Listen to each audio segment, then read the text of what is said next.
اصل کتاب وہ ہے، اور یہ ایک چھوٹا سا دیباچہ ہے، کتاب کے پہلے دیباچہ آتا ہے۔ تو حیات دنیاوی جو ہے اس کی حیثیت اس کتاب کے دیباچے کی، کتاب زندگی جو ہے وہ تو کھولے ہی کی موت کے بعد۔ سورہ عنکبوت میں فرمایا وَإِنَّ الدَّارَ الْآخِرَةَ لَهِيَ الْحَيَوَانُ لَوْ كَانُوا يَعْلَمُونَ، حقیقت میں تو آخرت کا گھر ہے، اصل گھر وہ اصل زندگی ہے۔ اللہم لا عیش الا عیش الآخرہ، یہ جہاد میں قتال کے وقت صحابہ کرام اللہم لا عیش الا عیش الآخرہ، اے اللہ آخرت کی زندگی کے سوا کوئی زندگی نہیں، یہ کوئی زندگی نہیں ہے ہماری۔ آدمی بلبلا ہے پانی کا، کوئی زندگی نہیں ہے۔ ایک لمحے کا تو آپ کو یقین نہیں ہے کہ آپ زندہ رہیں گے۔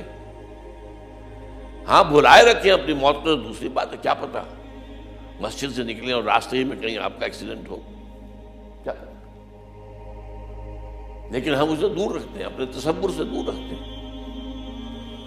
تو اللہم لا عیش الا عیش الآخرہ، اور حضور جواب میں فرماتے تھے فاغفر الانصار والمہاجرہ، تو اے اللہ یہ انصار اور مہاجرین کی جماعت جو تیری راہ میں قتال کر رہی ہے ان کی مغفرت فرما دے، ان کے گناہوں کو معاف فرما دے۔ تو اس اعتبار سے اب یا تو وہ کام کرو جس سے تمہاری دنیا کی کوئی ضرورت پوری ہو، ضرورت، یہ نہیں کہ دنیا کی خواہشات جو ہیں وہ تو سمجھئے کہ طول عمل پھیلتا جاتا ہے ربڑ کی طرح معاملہ۔ ضرورت ایک ہے تعیش، فراوانی، زیادہ سے زیادہ سہولتیں، یہ نہیں، ضرورت یا تو دنیا کی کوئی ضرورت پوری ہو اور یا آخرت کے اندر انسان کو اس کا اجر و ثواب مل سکے۔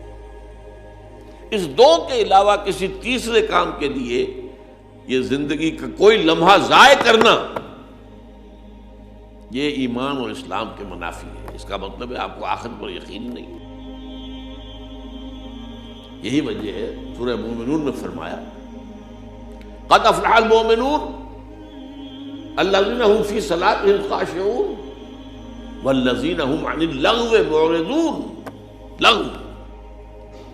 لغو کام کہتے ہیں جو بے فائدہ، بیٹھے ہیں تاش کھیل رہے ہیں، بھائی کون سی تمہاری دنیا کی ضرورت پوری ہوئی یا تم نے آخرت میں کچھ کمایا؟ اس سے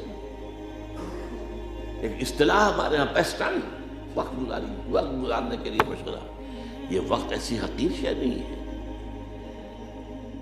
تو اس کا پوٹینشل ہے، اسی سے بنا سکتے ہو آخرت کو، اللہ کے لیے اجر اللہ کے ہاں سے اسی وقت کے ذریعے سے کماؤ گے، یہ ضائع کرنے کی شے نہیں ہے۔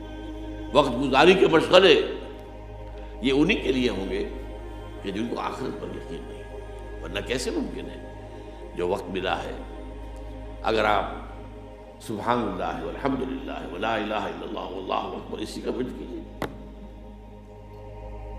ہر کلمہ جو ہے وہ جنت میں ایک پودا بن جائے گا آپ کے لیے، وہاں جا کر آپ باغ کاٹیں گے، وہ جو بھی باغ ہوگا وہ آپ کے پاس ہوگا۔ وقت ضائع کیوں کر رہے ہیں؟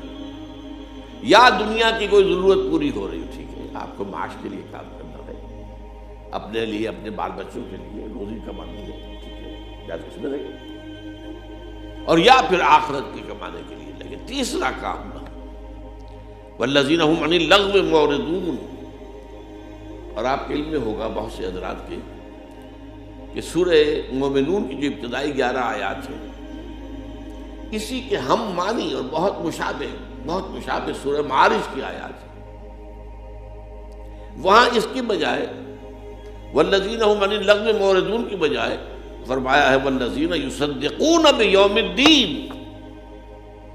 وہ لوگ جو آخرت اور قیامت کے دن اور جزا و سزا کے حساب کے دن کو مانتے ہیں، اس پر یقین رکھتے ہیں۔